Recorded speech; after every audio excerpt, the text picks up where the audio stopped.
The Halal Times, the voice of Ummah. Whenever we talk about Gaza, we talk about the unimaginable suffering of Palestinians. Airstrikes on schools and hospitals, displacement, starvation, disease, amputations of children's limbs, and so on. And rightly so. More than 70,000 Palestinians have been executed. Entire neighborhoods have been flattened, and children have literally been starving to death. But here's the part that rarely makes headlines. Even inside the Israeli army, among the very soldiers sent to wage this war, there's another kind of collapse happening. A quieter breakdown, physical, mental, and moral, which Netanyahu and his corrupt government are trying to hide with all their might. Let's start with something that sounds almost trivial compared to the scale of destruction, but it actually reveals a lot. Bedbugs. Yes, you heard that right. According to Israeli media, soldiers deployed in Gaza are suffering from bedbug infestations. They're itching all night, covered in rashes, living in abandoned or targeted buildings turned into makeshift bases. One reservist's father admitted his son was trying to hide the bites until they became too obvious.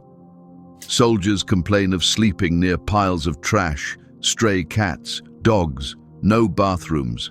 Basically, filth. What was supposed to be a temporary posting turned into permanent misery. And this is the army that claims it's the most advanced in the Middle East, living in conditions worse than animals. But the physical suffering doesn't stop with bug bites. There's something far worse.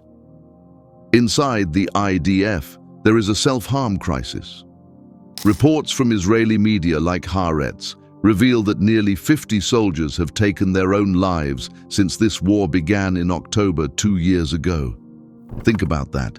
17 in just this year, 24 last year, and more in the months right after the invasion. Why? Because of trauma, because of endless combat, because of watching their friends die or handling the remains of dead soldiers. One reserve soldier who worked in the unit identifying fallen bodies ended his own life just recently. And this isn't just a few isolated cases.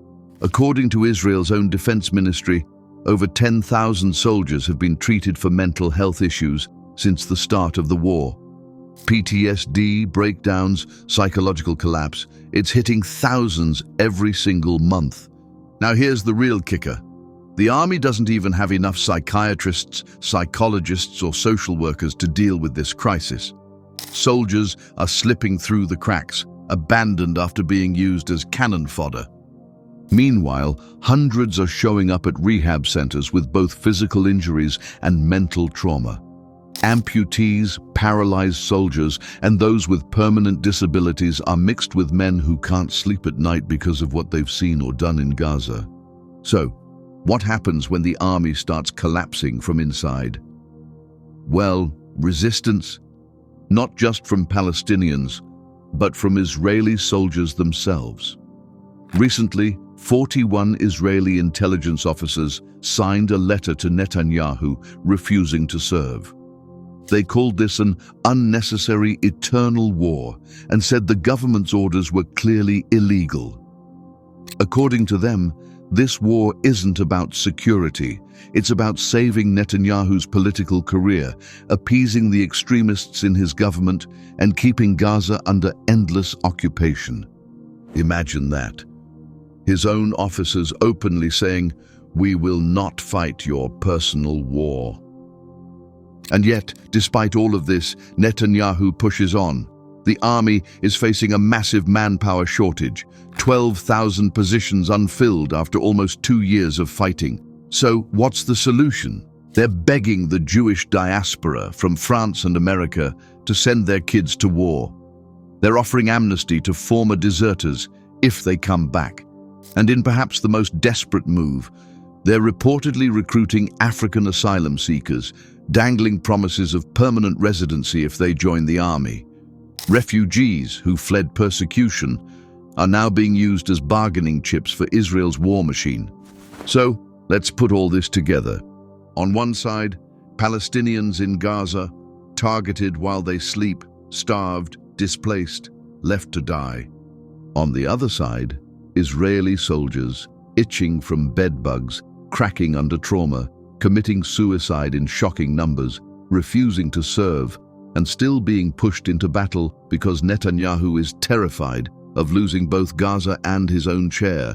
It's a war that destroys both the oppressed and the oppressor.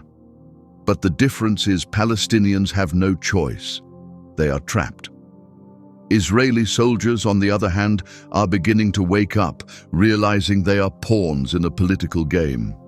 At the end of the day, this isn't just a war.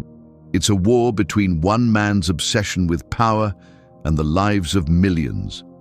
It's a testimony that no matter how strong or indefensible one is, one will never taste calmness and peace if he is carrying out unimaginable oppression.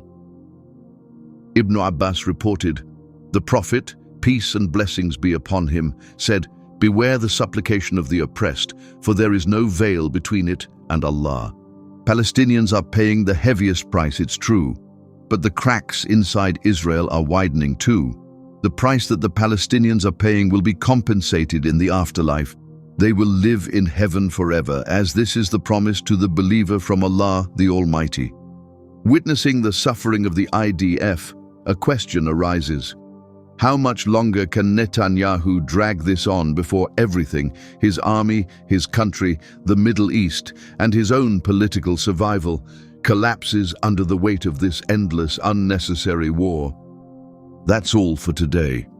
If you found the video informative, please like it and subscribe to the channel. Jazakumullahu khairan.